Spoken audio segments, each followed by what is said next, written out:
I'm talking to Penny Chew. Now, Penny, tell me the story of you being a child and meeting the Italian prisoners on their way to farm work. Yes. My father worked at the camp. He was also looking after the Italians.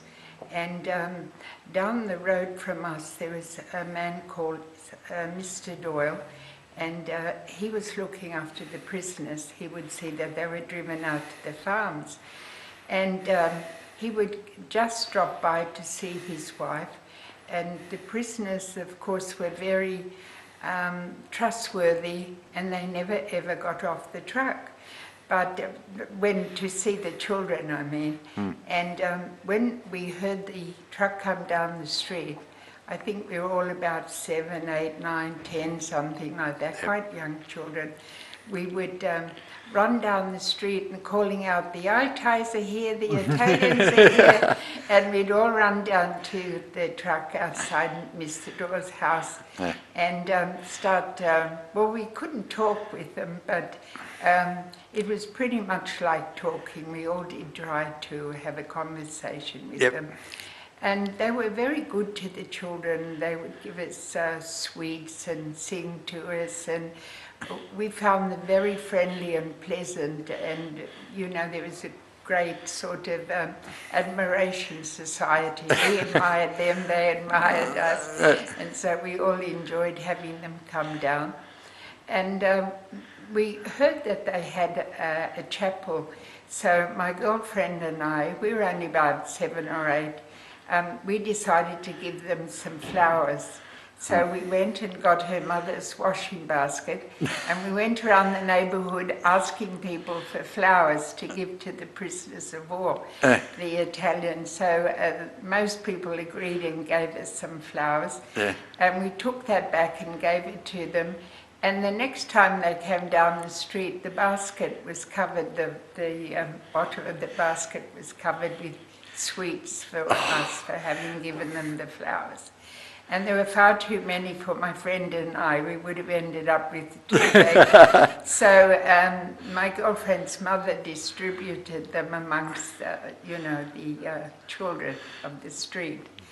And it was wonderful to hear them sing. They had really melodious voices, and they could play quite well.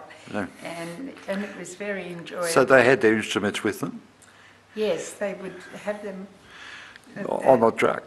I think so. I can't remember. I might be romancing a bit. But I think they had a little banjo or a violin or something. Right, to get them going. You know, they had been there for so many years, and they were trustworthy, so maybe they allowed them little things like this.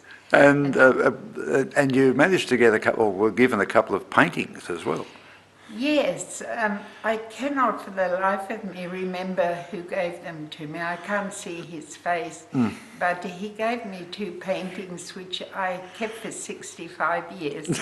And then I thought, well, I'm getting on a bit and I'm living in Singapore, so maybe I'll give these to someone in Cara and see, you know, if they like to use them. So Maria, a friend of ours, decided that she would put them up, you know, display for the Italian anniversary, isn't it? Yep, the 70th anniversary, yep. Yes. Yes. So. Oh, good. Well, we're going to have a look at those.